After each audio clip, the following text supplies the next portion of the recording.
Hey, welcome or welcome back. It is your girl Randy, and today we are doing a book review. This is going to be my very first book review, and we are reviewing The Seven Husbands of Evelyn Hugo. So let me just be real as a dollar bill with you guys. First of all, this is going to be a very informal video type of thing. We're relaxing, we're chilling. I got my little drink right here. It's almost done, but I got my little iced chai tea latte here, and we are just going to review this book, like, very informally. So first of all, let me start by saying this. When I looked at the title of this book, it did not give me, I want to read this vibes. It did not give me, let me add this to my TBR. And let me tell you why. It's given very much 1950s. It's given Marilyn Monroe. It's given, we're gonna talk about historical events. Personally, that's not my jam. It's not my jam. So I'm like, okay, I see this title all over the internet, specifically in Facebook book club groups. What's the tea? What's the tea on this title, right? So I'm like, let me read the back of the book to see if it interests me. And I chose this book and added it to my TBR, and then I introduced this book to my personal book club to see if they wanted to read it for January 2024 read, and everybody was with it, and I was shocked. So I was very shocked that everybody was willing to read this book. It's been raved about. It's been raved about for some time. So I'm like, it has to be good. So let's figure it out. So I'm going to read the back of the book to you guys just so that you can get an idea of what this book is about if you had not read it, or if it is on your TBR and you want to add it to the top of the TBR.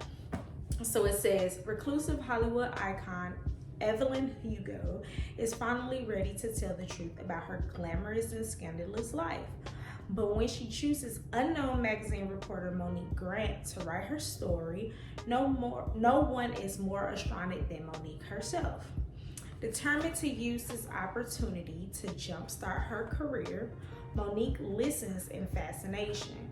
From making her way to Los Angeles in the 1950s and to leaving show business in the 80s, and of course, the seven husbands along the way. Evelyn upstools a tale of ruthless ambition, unexpected friendship, and a great forbidden love. But as Evelyn's story nears its conclusion, it becomes clear that her life intersects with Monique's own in a tragic way. So, y'all, I'm giving this book, first of all, let's start with the rating. And I heard the book girlie say we rate this out of a 5. I'm giving it a 5 stars. This book left me floored, okay? We had snow this week. We had snow on Martin Luther King Day. I sat here in my space and I read and finished this book because I was like, I gotta get to the bottom of this. What is going on? I need to know. What is the tea with seven husbands? Like, girl, what? So I'm definitely giving it a 5 stars. And so let me get my reading journal out because I am going to be looking at this. So it's basically a tell-all interview. She got 7 husbands and she's giving Monique the tea, right? She's giving her the tea. She wants Monique to write this book for her, and she giving her the tell-all. Like, girl, take this information and do what you want to do with it. But here you go, right? And so when you are reading throughout all the husbands, everybody's different, of course, and she obviously doesn't stay with one of them. You know, she's just passing them on, giving them up. And so you just want to continue to read because first of all, you want to know why she had 7 husbands. 7? It's giving J-Lo. It's giving J-Lo in the 1950s. Because why 7, Miss Ma'am? Why do you have 7 husbands, right? So So you want to find out why she got 7 husbands, right? And then Monique is like, you chose me? You want to tell all your business and tea about your 7 husbands to me? What's so special about me? But okay, I take it, right? So it's literally a tell-all interview. Love, scandal, faith, like it's literally a tell-all. She reminds me of Marilyn Monroe. Look at the picture. Like, she reminds me of Marilyn Monroe. And it was during the time, the 1950s. And it wasn't as historical as I thought it would be, because I'm really not into historical fiction. Like, that's not my thing. It's not my thing, and it was none of that. So I highly recommend this book.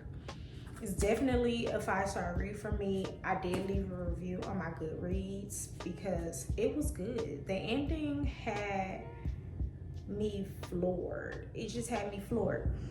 What this book made me think about, though, you guys, is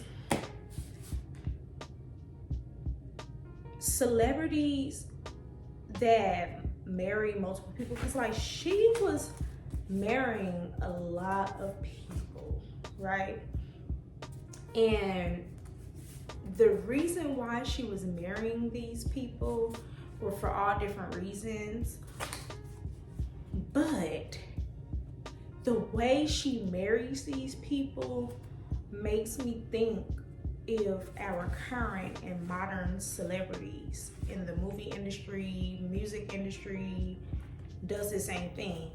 And we can go back to J-Lo, because J-Lo had a whole bunch of husbands, and it makes you want to think, Miss Ma'am, why were you married so many times? Like, why were you married so many times? I started this book on January the 1st. I finished it on January the 15th. What I can say is I dedicated at least 30 minutes a day to this book, specifically on my lunch breaks at work, because that's when I get to really just set everything to the side and read. And then because it snowed on MLK Jr. Day, I was home from work, and I dedicated that whole day to just finish the rest of the book because I was ready to start my next read. But this book is very good. So what I want you to do is add it to your TBR, and because I said so, it's a 5-star read. It's really good. If you are into scandal, tell-alls, if you just want tea, because for one, the title itself, The 7 Husbands, it makes you want to know why she has 7 husbands. So, I'm gonna pause you right here, because the next part of this video is gonna be about my random thoughts while I read this book, and some of them do contain spoilers. And I don't want to ruin this book for the people who have not had a chance or the opportunity to pick it up, listen to it, read it, or whatever. But I do want to get my thoughts out. So, if you hadn't read this book, stop here, go grab it, and read it. And if you have read this book and you don't mind spoilers, continue watching this video and talk to me down in the comments, okay? Because I want to chat. I really want to talk about this. And if you hadn't read this book, don't look at the comments, because they may talk in the comments. We don't know. And there might be some spoilers in there, and I don't want you to be like, she ruined it for me, because I'm letting you know right now. Stop right here, go get the book, go read the book. Now sis, if you read the book, keep going. Okay, so first of all, let's start right here. Back to the J-Lo, right? I wonder if Jennifer Lopez married people for specific reasons, like she did. Like, you know, she married her best friend. But she didn't marry her best friend because she loved her best friend. She married her best friend because her and her best friend wanted a family, right? So that was to cover up the fact that she was bisexual, and it helped her. So majority of her marriages, pretty much, yeah, I think all but one, the first one, was to cover up the fact that she was bisexual. And so when she was marrying these other men, they were not only to cover up that she was bisexual, but cover up other things as well. So like they all had a motive behind being married. So when I was sitting here reading, I had asked my husband, I'm like, I wonder if celebrities do this. Like, yeah, we see in the headlines, this person divorced this person and they back married, you know, to another person. But it makes you think, like, do they just be marrying people for different things and not for love and not to create a family and that bond together? Like, what is the reason behind them marrying and keep on getting married to multiple people? Because 7 husbands is a lot. That is a lot, okay? And at one point, because at one point she did go get married at the courthouse.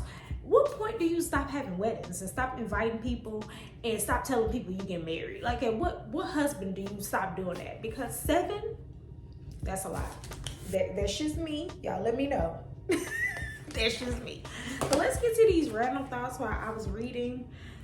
So, first of all, Monique is 35 years old. I'm 35 years old. She kind of reminded me as myself at the very beginning. Just trying to figure out her professional life and where she stands with that. Yes, she has some issues with, you know, her past relationship. She was getting divorced from her husband, blah, blah, blah, blah.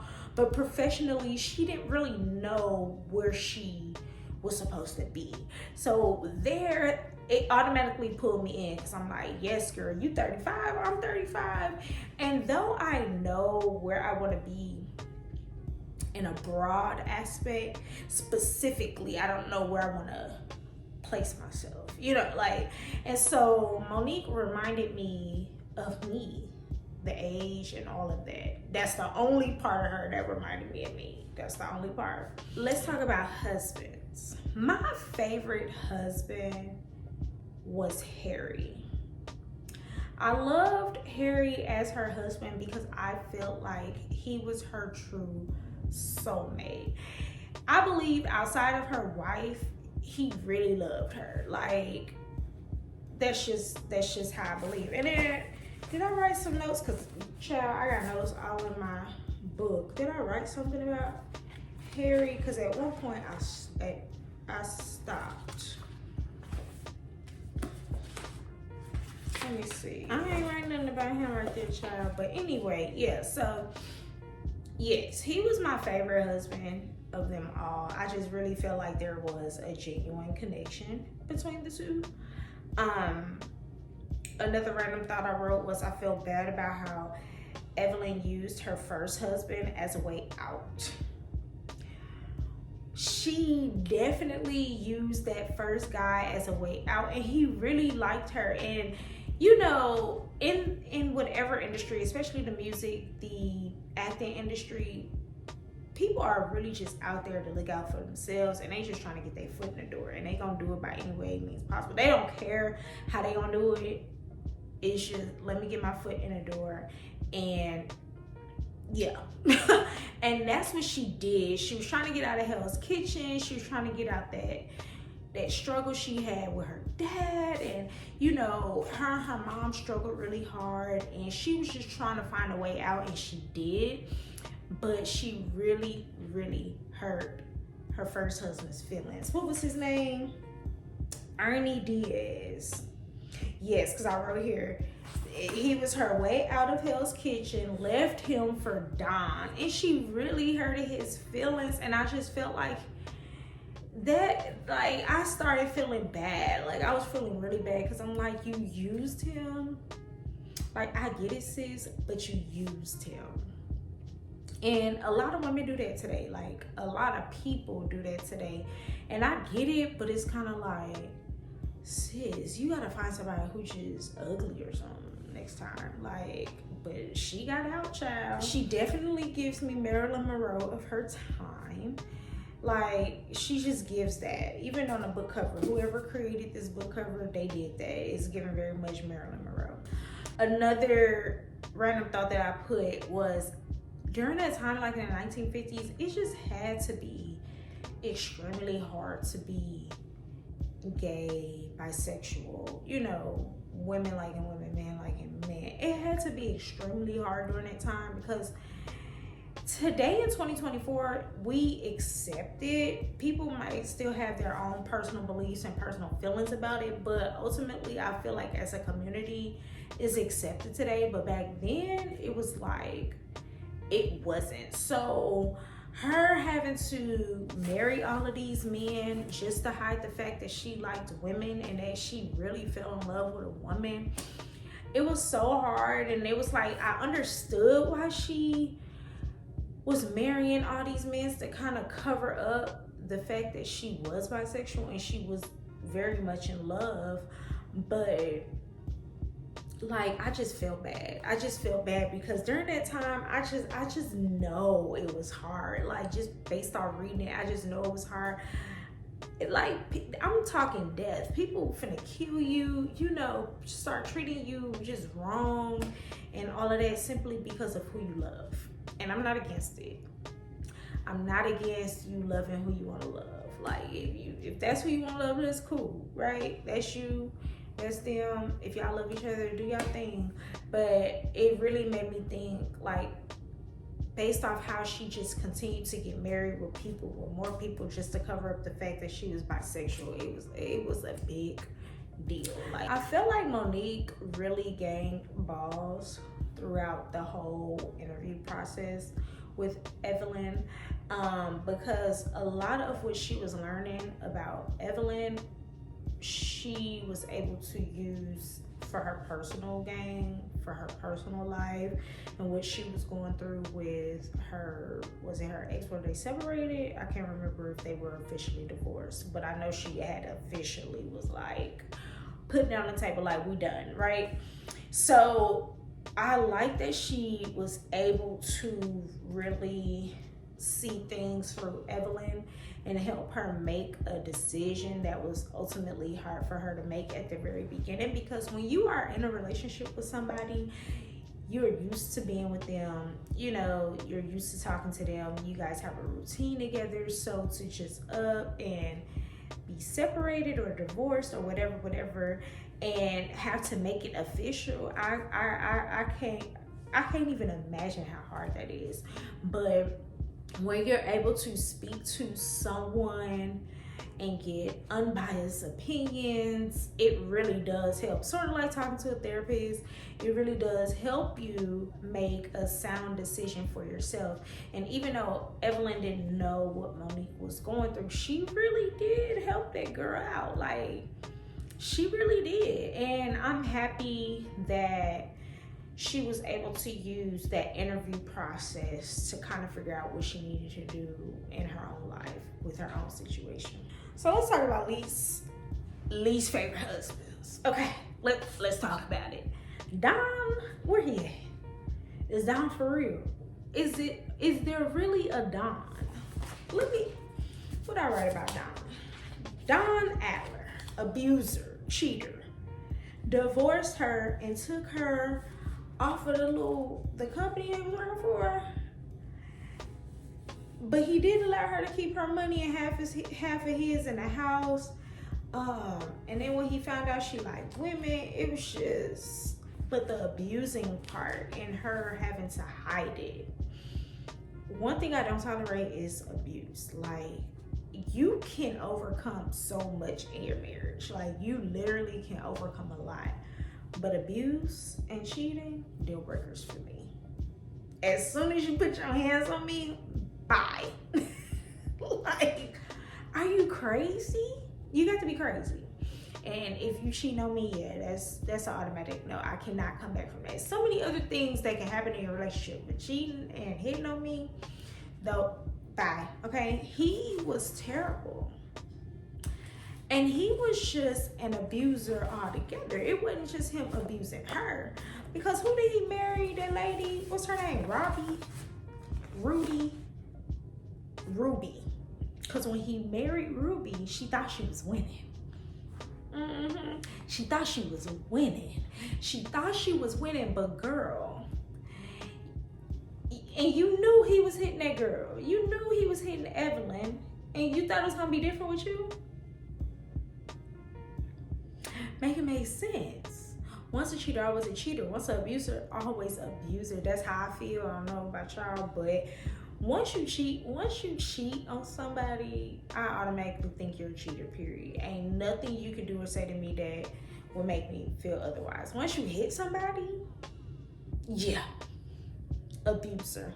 And Rudy thought it was gonna be different for her, and it wasn't.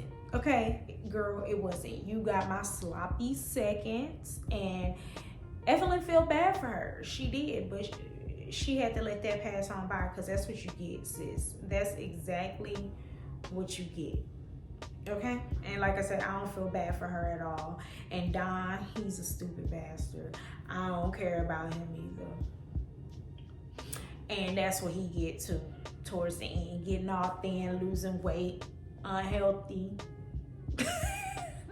That Sky Daddy don't play. That's what he get. That's what he get. What else I write?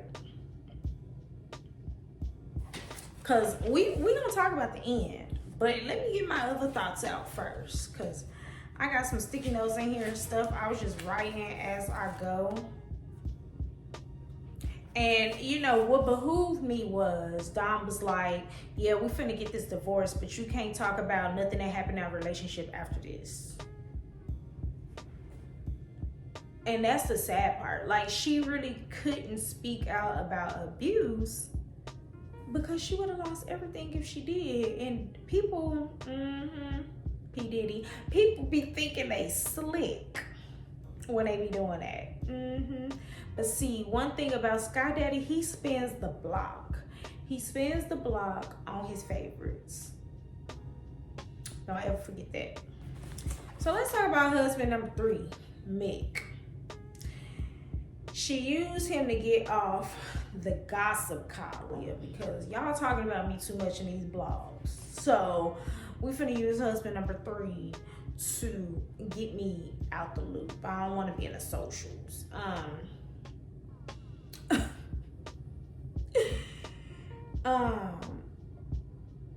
But she ends up pregnant.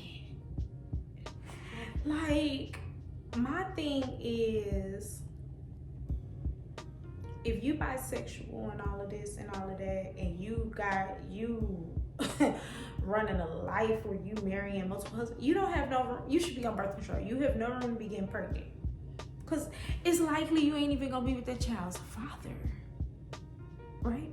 Like, did they have birth control in 1950s?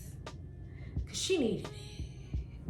She needed it. Because what you doing getting pregnant, and you supposed to be liking me, and I'm a girl, and we can't get each other pregnant. So you out here doing the do with men, and you done got pregnant? Yeah, I'm out of here. I'm out of here. What else I write? This child, this book had me on one. So Harry, like I said, he was my favorite, and that was her best friend. And they obviously married each other because they ultimately wanted families. Like, you safe, I'm safe, sis, let's do the do, let's have a baby, let's get married. But Harry liked men, and Evelyn liked women.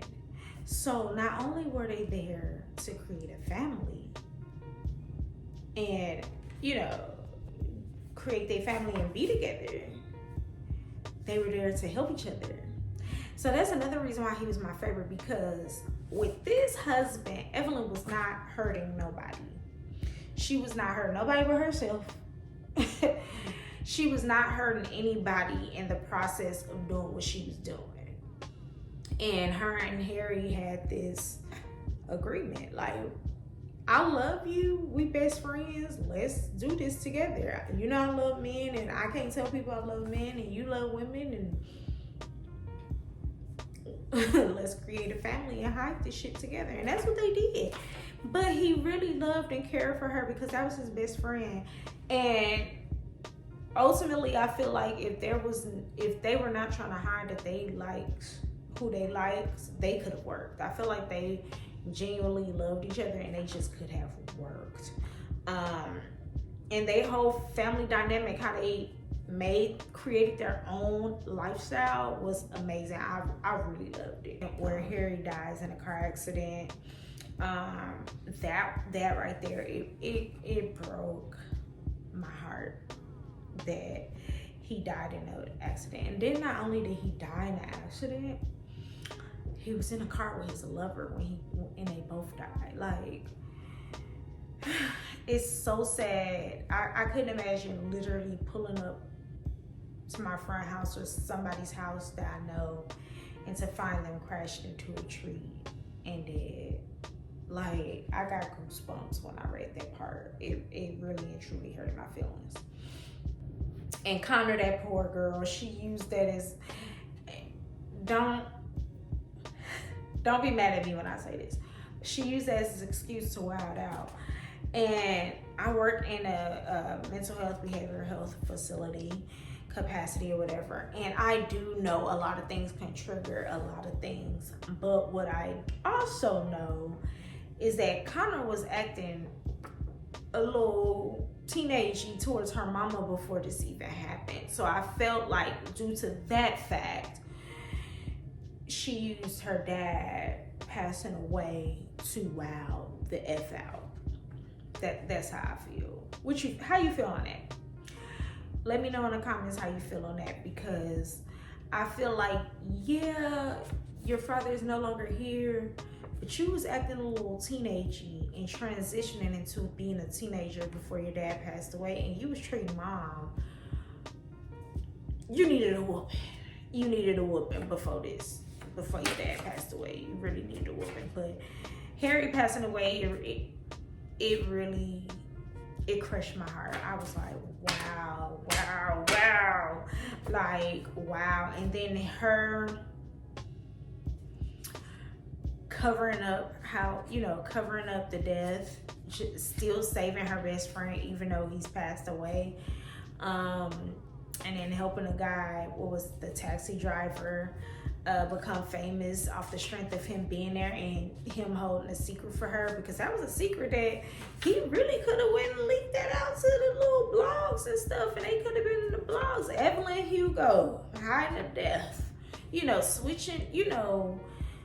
switching out these people in the car and who did what when Harry died, and he was really in a good place. It was kind of like the wrong time, but this guy there was looking out for him. Okay. So Robert was husband number 7, and y'all, I didn't write a thing about Robert. And honestly, I can't remember much about him, and I guess because by the time you get to that chapter is when all the stuff starts to hit the fan. So throughout this whole story, we're trying to figure out why she wanted Monique to write this story, right? And so Monique, when she reached out to the writing company or whatever, and she like, yeah, I want y'all to do this cover story on me, blah, blah, blah. I want Monique to do it. I was like, yes, girl, this is your chance. This is your opportunity. You finna be doing big things professionally. But then, as she kept doing the interview, kept going to Evelyn's house to collect the information, record and jot notes down and listen to her talk, little things that Evelyn was saying, it didn't sound too good. Like little stuff like watch and see, make sure you're here tomorrow. And those are not direct quotes, but make sure you're here because you finna see why I'm giving you all this information. It was like, girl, what? Why am I here? And speaking of quotes, let me give you some of my favorite quotes in a book as well. So only one of them I jotted down the page number. It was on page 272, and it says she always made sure she She always made sure the bad was outweighed by so much good. I didn't do that for her. I made it 50-50, which is about the cruelest thing you can do to someone you love. Give them just enough good to make them stick through hell of a lot. One of my other favorite quotes is, I wasn't heartbroken when Don left me. I simply felt like my marriage had failed. And those are very different things. That one, I was like, wow. Okay, that makes sense, because people get married, break up, get together, do this all the time. And then sometimes you're not breaking up because you don't love each other no more, or you're not breaking up because I'm not feeling you no more. You're simply breaking up because y'all just don't work. Like, you just don't work. And sometimes that doesn't give you the feeling of heartbreak. It gives you the feeling of, we had to move on to fix this issue. Like, we couldn't stay together to fix this issue. We had to move on to fix this issue. So when she said I wasn't heartbroken when Don left me, I just felt like I failed in my marriage. And she did. She did fail because her mind wasn't there with him. And he didn't know that. He didn't know that. He didn't know she liked women. So, she definitely failed. But was her heart broken? No, because her heart was somewhere else. Her heart was never with him. So no, she wasn't heartbroken. And so another one is, I think being yourself, your true entire self, is always going to feel like you're swimming upstream. Be yourself. In a world of social media where you can easily be influenced by others and want to copy and do what everyone else is doing, be your true authentic self. Be your true and authentic self. People are going to know when you're faking, right? You can't keep up with a lifestyle that really isn't yours. You're eventually going to fall off because you can't keep up. You can't keep up. Keep up with your own lifestyle. It's okay to be normal. It's okay to be to read books. It's okay. It's okay to not have it all. It's okay. My favorite thing to say is, I wish social media would go down for like a year. Do you know if social media would go down for a year, the world, everybody would be outside. Everybody would be outside, kicking it in the yard, playing cards, hosting barbecues. People don't even barbecue outdoors anymore at the park. People don't do that kind of stuff. So yeah, I really love that. And I'm gonna say it again. I think being yourself, your entire true self, is always gonna feel like you're swimming upstream. Always. Because who are you competing against? You're not trying to be like nobody else but yourself. You're doing what you are supposed to be doing for you, not for nobody else. Okay, so those are my random thoughts. I do want to go back to Monique though and talk about the ending. So yeah, Monique, because I got sidetracked, but like I told y'all, very informal. Very. So back to Monique. I was trying to figure out, man, why you want me to write this for you? You say you're getting ready to die soon. How you know that? Did Sky Daddy give you an expiration date? How do you know you are about to die soon? How? And you want me to write this to publish after you die? When you dying? Because now my job is on the line. Now I'm lying to my manager because you don't even want her company. You want me. You don't want to publish this with her company. You want me to do it. So when you dying? Because bills is still coming in. And I still got to pay them. And you got me out here bugging the system, ignoring my manager, Girl, this better be good, and I better be getting some. What Joe Biden say? Over $1,300,300,300,000,000. Million, gazillion, quadrillion dollars after I published this book. I better be getting it. But when Evelyn kept on saying little stuff like, basically like, girl, it ain't what you think it is. It ain't what you think it is. She kept saying little stuff, and I should have wrote this slick stuff. I should have wrote the slick stuff down, because she kept on saying little things like, it ain't what you think it is every time. It ain't what you think it is. And it wasn't. Because when she told that young lady about how Harry passed away, and then she turned around and said the man Harry was in a car with was her daddy, and you set up the crime scene to make it look like her dad was the one to crash the vehicle. Child, ain't no dollar amount. I mean, you could give it to me, you could still give me the money, but ain't no dollar amount is gonna make me forgive you for that. What she say, child? What she say? Where that page at? Where that page at? Where is it?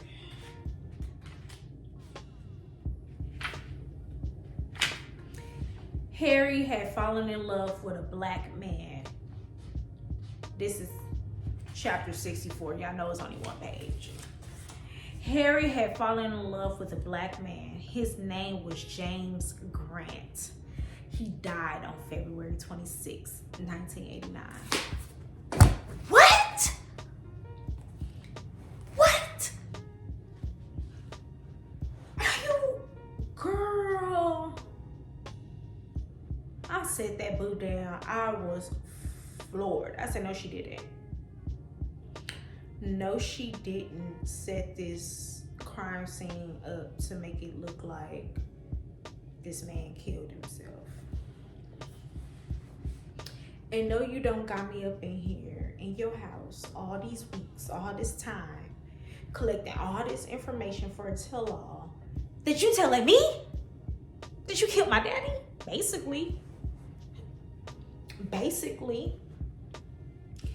And you left me and my mama to believe that he was reckless driving and he killed himself and he didn't even kill himself. And you got me up in your house every day writing this story, this tell-all, and you promising me money. And the reason why you promising me money is because you set up the crime scene to make it look like my dad killed himself.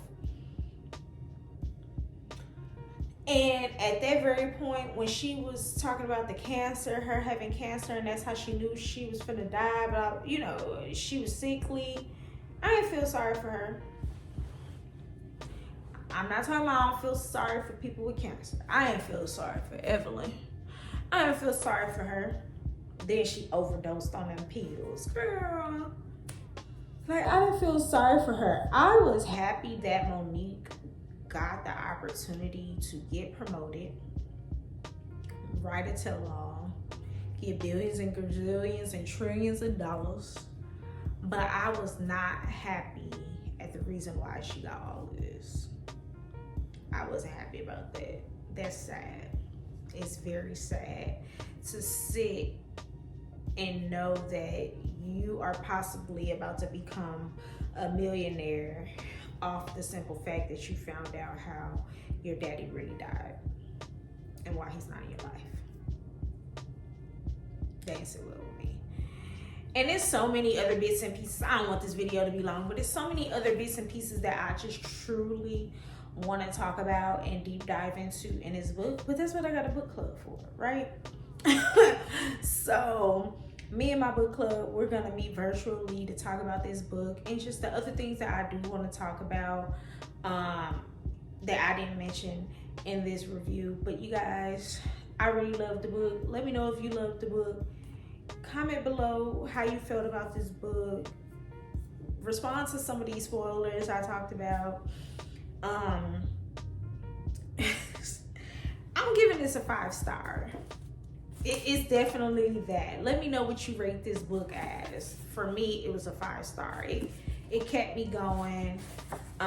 It kept me reading for more. I can't even lie and act like it was boring. It was never boring for me. Even at the very beginning, page 1, it was just never boring for me. I kept digging into this book, like kept digging in. It was very good. I'm glad I bought it as a physical copy and didn't get it as an ebook or an audiobook, because if any one of my friends is watching this video and y'all want to borrow this book, come get it, sis. So yeah, like, comment, and subscribe. Let me know how y'all feel about my first book review.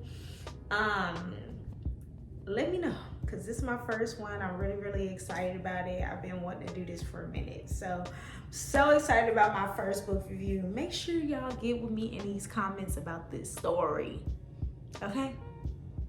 Please and thank you. Until next time, peace out.